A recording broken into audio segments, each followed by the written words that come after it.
All right, stand by. 10 seconds. Camera to one. go. Talent. Ready, camera two. And cue talent. 2, 1. Roll for record. On our rundown today is the story of a 12-year-old Colorado girl who was arrested for attempted murder after trying to poison her mother twice for taking away her iPhone. Are smartphones and kids a recipe for insanity?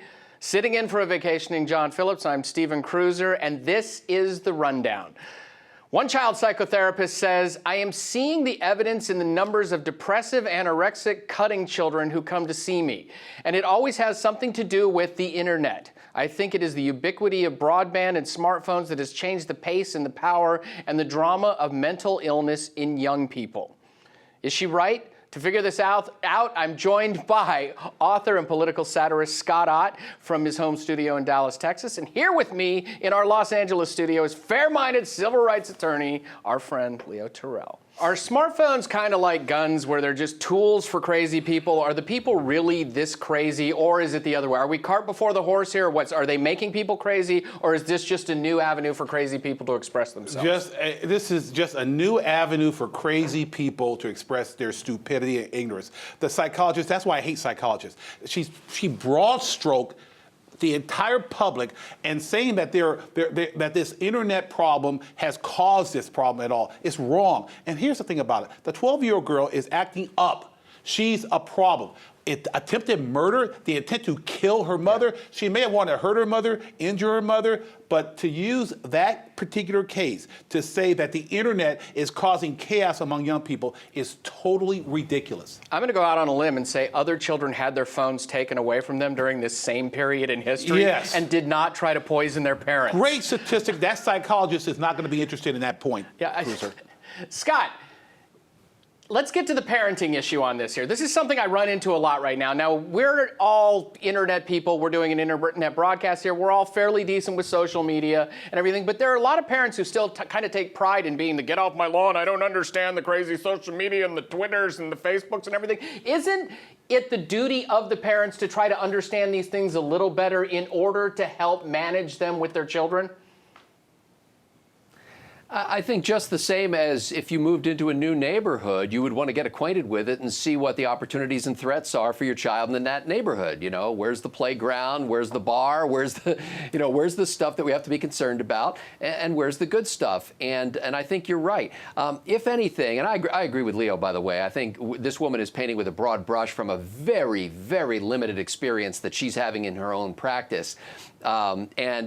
Sin and evil has always existed. The distribution channels have improved recently, so that makes it easier for people to get a hold of things. You can Google how to kill your mother with bleach, probably, as this kid may have done. But I think that parents do have a responsibility to help their children do something that wouldn't come naturally to them, and that is the socialization of your child. If there's a problem with the internet and with all these devices, is that even though they seem to be social devices, what they actually do is isolate people. They actually put a buffer between you and human contact, and they allow communication in ways that would be totally unacceptable if you were face to face. In ways that, frankly, when I was a kid, if you said some of the stuff that people say on Twitter or Facebook or Instagram or whatever, somebody would punch you in the nose, and I got punched in the nose, and I delivered some punches to the nose, but it's that punching in the nose process where you learn what's inappropriate to say. Unfortunately, these isolated kids aren't learning those important socialization lessons. By the way, Scott, stop sending me those offensive tweets and text messages, just FYI. I will punch you in the nose. You just come right here, man. Scott Ott for nose punching, ladies and gentlemen. I think that's basically what he's advocating here right now. More people need to be punched right in the nose. No, yeah, you mentioned the isolation. I have a friend who's in media, very gregarious on camera, painfully shy off camera. And one time there was a group of us out in public, and she's texting me from 4 feet away while we're out in public because she didn't like to talk in front of people. So, well, you know what? These devices, these smartphones parents have given these kids these smartphones as a toy, as an instrument, and these kids have used that smartphone as to create their own world. And now this young girl, her world was taken away from her, and she resulted in some type of stupid conduct. But to broad stroke it as a sin for everyone is just ridiculous.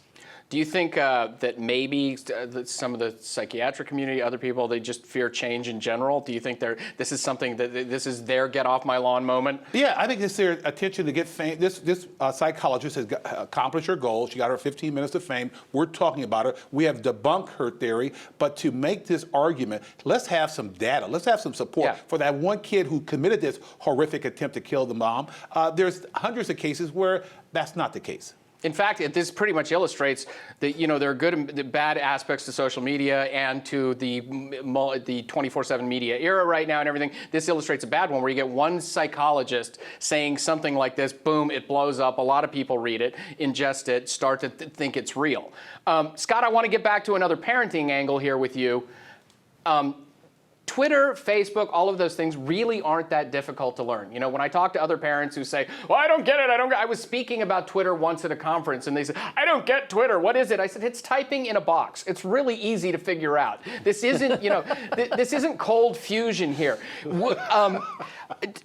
Shouldn't we be looking at this as a tool for us to better, to monitor our children, not in a psycho kind of parent way, but to keep track of kids, because we can keep track of them now better than we used to. I mean, my ex-wife, I don't do it, but my ex-wife gets the text from school if my kid's late by 10 seconds to class or something like that. I want to give her a little more leeway so she doesn't snap on me later in life. But shouldn't we be embracing this? Not only just learning about it, but isn't it a tool for good? Can it be used as a tool for good?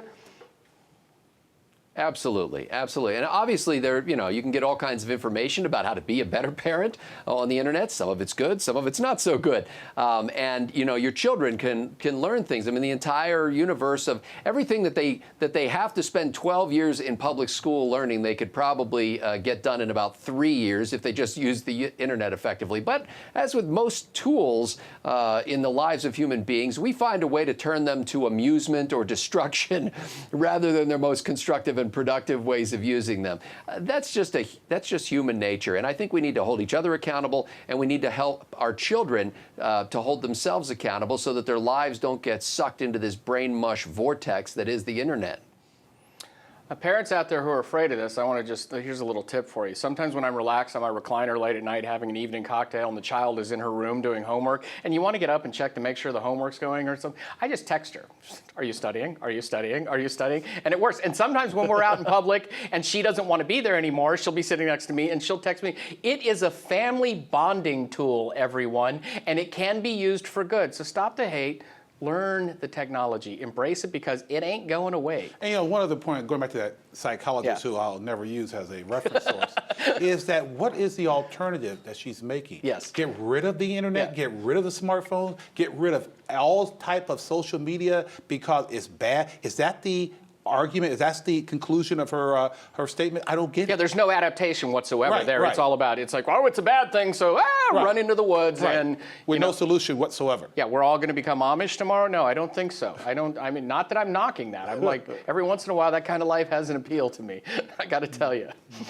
Now you've heard what we think. What do you think? Are smartphones and the internet making our kids nuts? Tell us what you think in the comments section below, or text us if you've got our digits. You know what I mean? I'm Stephen Cruiser for Leo Terrell and Scott Ott. Thank you for watching The Rundown.